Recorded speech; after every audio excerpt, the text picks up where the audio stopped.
What's going on, Central Florida? I'm On Demand's John Handybo. Now, in years past, we have given you awesome behind-the-scenes look at Universal Orlando's Halloween Horror Nights, but nothing compared to this year. Take a look.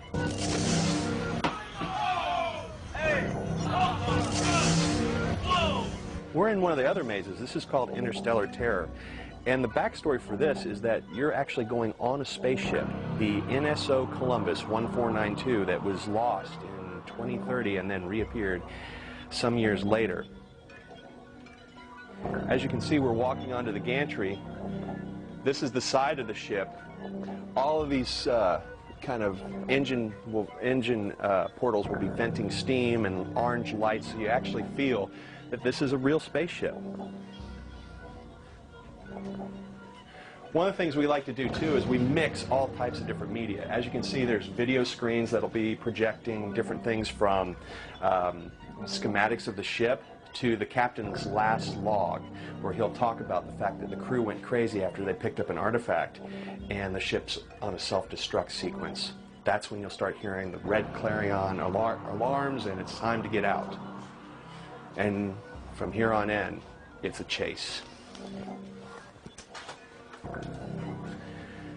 This is one of the electrical corridors. What we'll have happen here is you'll have an actor who will take these two seemingly cut electrical tubes and shove them into himself. And as he does that, it'll kick on a strobe light and the smell of burning flesh, like he's actually electrocuting himself. And what's a spaceship without an engine room? We have the warp core. The other thing that we did is we're so into the backstory of these mazes that we actually designed the ship so that you can actually see that it has all these different elements, and then all of the things are listed out that are actually designers that worked on the maze or writers. I think I'm listed as the Roddy tubes. It's kind of cool.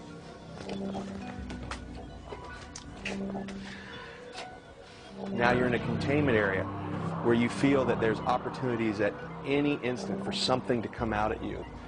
We also like to hang things in your way so that you're constantly taken aback by having to move something. And in this instant where you're moving this, that takes your attention off of what's in your space, and that's when we train our characters to come out and get you. These will also be dripping water and completely gooped up with Vaseline. What's a spaceship without a bridge? But something's gone terribly wrong on the bridge of the Columbus.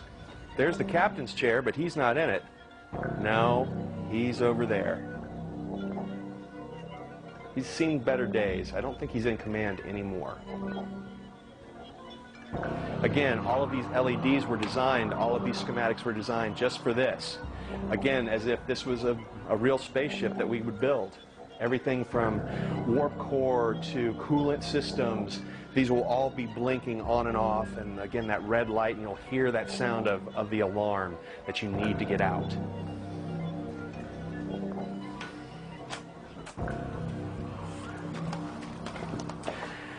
Now, one thing that's really cool, and I'll let you in on a secret, is you've actually gone up maybe about a foot.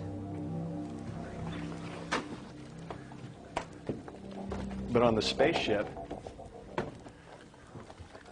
you're about 100 feet up.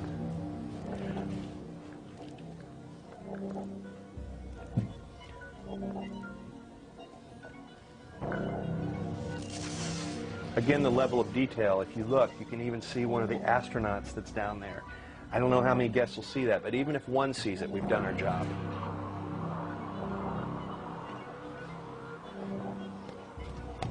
And then we move into something that's a little trippy.